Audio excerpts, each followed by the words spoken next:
Aduh, Dewata Agung. Cobaan apa lagi yang harus saya terima? Bertubi-tubi engkau menguji ketabahan saya.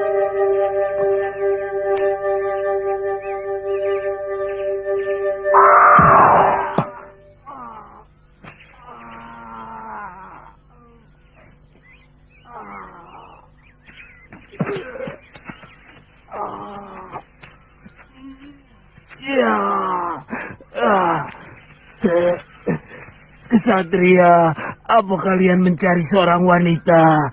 Benar, Garuda. Dia istri saya. Namaku Jatayu. Aku terluka parah karena melawan Raja Raksasa yang menculik istri Tuan.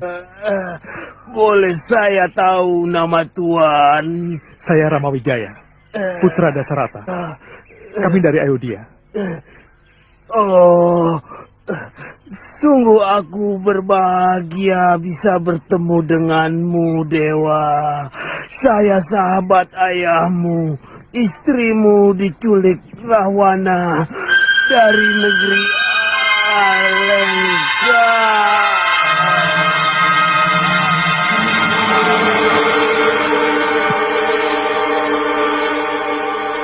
Terima kasih atas usaha pertolongan, Paman. Rahwana. Kita kejar ke Alengka, Kanda. Kita hajar raksasa keji itu. Iya. Saya harus merebut kembali hak saya. Bagaimanapun saktinya Rahwana.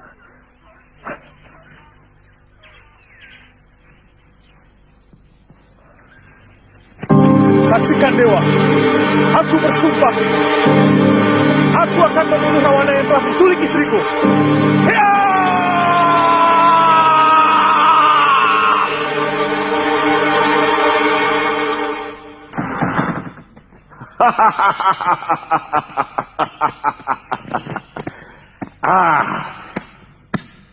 Akhirnya, wanita yang pernah kudambakan selama puluhan tahun bisa kudapatkan. Inilah Widowatiku yang mengukirkan kecantikannya dalam relung hatiku, yang membuat aku selalu gandrung, tidak berkesudahan, sampai aku menyunting menjadi permaisuriku.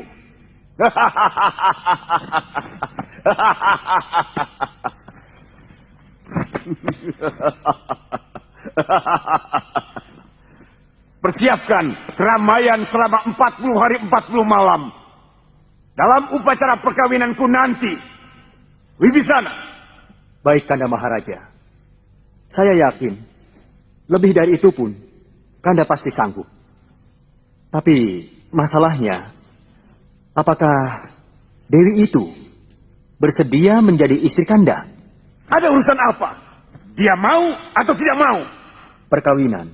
Bila salah satunya tidak mau, itu bukan lagi dinamakan perkawinan, tetapi pemerkosaan. Hanya kaum begal dan para perampok yang biasa melakukan hal seperti itu. Kanda adalah seorang maharaja yang sangat disegani di seluruh daratan Selong dan di seberang lautan, Kanda.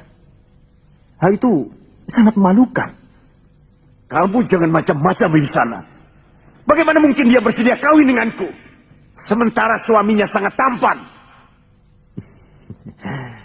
Kanda seorang maharaja yang sangat kaya raya. Sementara kelemahan para wanita adalah gemerlapnya emas, permata, kain sutra, dan segala gelimang kemewahan. Lalu, biarkan dulu dia hidup dengan tenang di Alengka. Biar matanya silau oleh kekayaan Kanda Maharaja. Sesudah itu, barulah Kanda mulai sering memberikan hadiah emas permata. Dengan begitu, hatinya pasti akan runtuh. Kemudian akan menerima cinta Kanda Maharaja dengan sukarela. Kamu benar, Wibisana. Pikiranmu memang cemerlang. Tapi, dia mau tinggal di mana? Kalau tinggal di istanaku, bagaimana mungkin aku bisa kuat? kalau Kanda Maharaja percaya, biarkan dia tinggal di kaputren putri saya. Trijata bisa menemaninya, dan barangkali bisa Kanda gunakan untuk merayu hati gadis itu, supaya bisa mencintai Kanda Maharaja.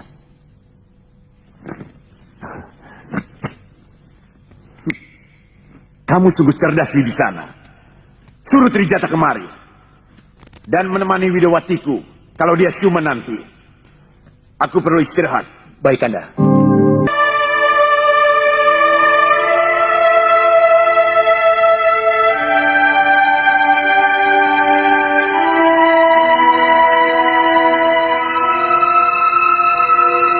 Anakku Subali,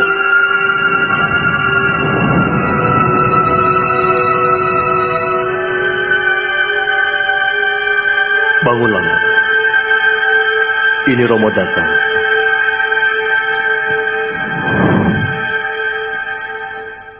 Romo. Subali, kamu sudah siap dengan pakaian seperti ini? Hamba selalu merasa resah, Romo. Hamba ingin menenteramkan jiwa hamba. Apalagi putra hamba sudah mulai dewasa. Mungkin dengan memperbanyak semedi, jiwa hamba bisa tenang. Hamba ingin mengikuti jejak Romo.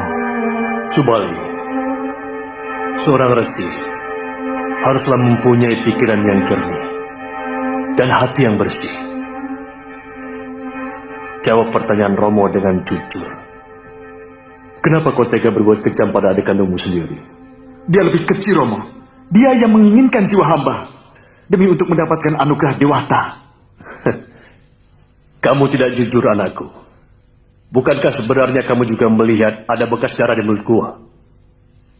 Kamu pun tahu ada cairan merah dan cairan putih yang sebenarnya itu adalah otak dari Mahesa Sura dan Lembu Sura yang hancur. Tapi kamu tetap menolak alasan adik kandungmu sendiri. Karena hatimu sudah dikuasai nafsu. Nafsu untuk berkuasa. Dan nafsu birahi. Untuk merebutkan bidadari yang sebenarnya sudah dipersunting oleh adik kandungmu sendiri. Itu salah satu sebab hamba melakukan semedi, Romo.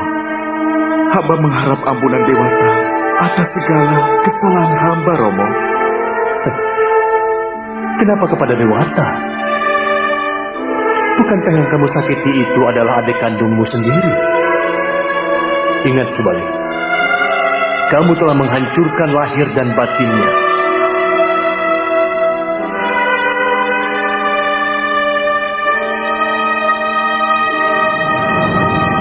Subali, anakku, camkan semua nasihat Romo. Karena persoalan itulah hatimu jadi gelisah.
Kalau latihan itu mukulnya jangan ke perut toh. Tapi kan paman bilang boleh menyerang mana saja. Iya, iya, tapi jangan ke perut.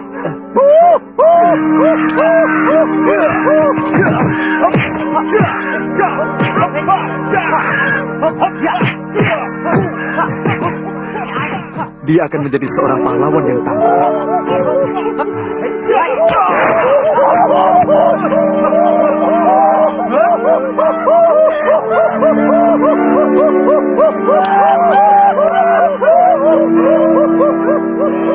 Anggada!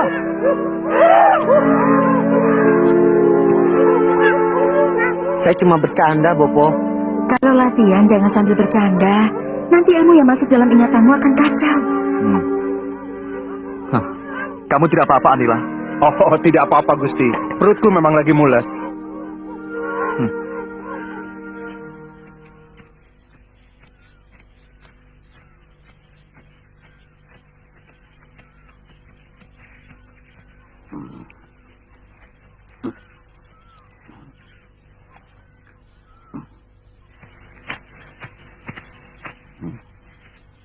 Hei, siapa kalian? Berani-beraninya masuk daerah saya. Aku Rama Wijaya dari Ayodhya. Seluruh bumi ini milik dewa. Aku dan adikku berhak menapakinya kemanapun kami suka. Kamu yang menaklukkan Danang Sengara di negeri Mantili. Tidak salah. Kurang ajar.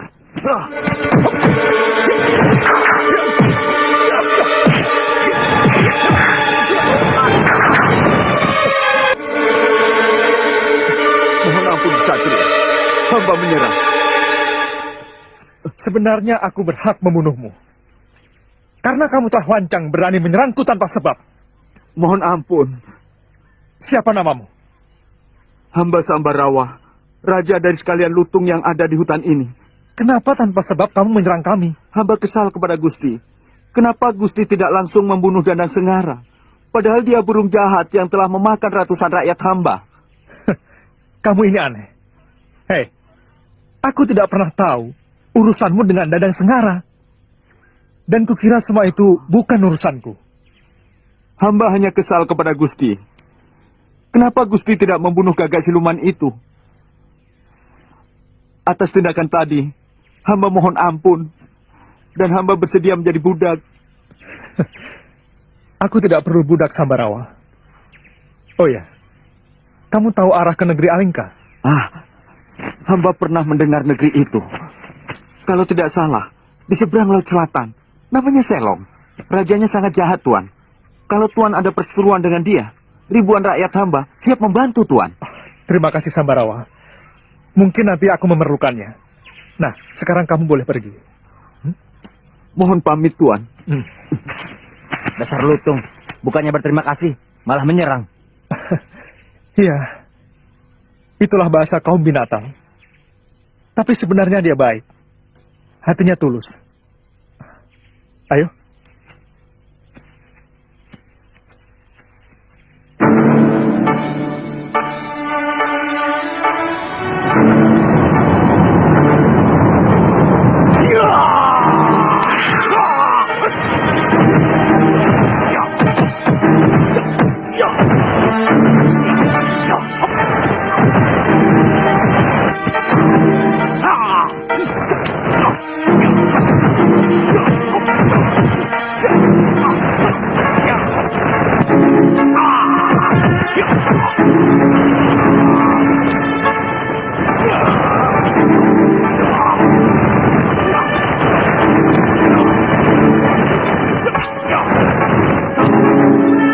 Saya heran, Eyang. Eyang selalu menyuruh saya menjadi orang baik dan selalu berlaku baik kepada orang lain. Tapi yang Eyang berikan malah ilmu kanuragan yang sifatnya cenderung merusak atau menyakiti orang lain. Ilmu apapun bisa menjadi baik dan bisa menjadi jahat. Seperti ilmu obat. Dia bisa digunakan menjadi jahat kalau dia dibikin untuk membuat racun.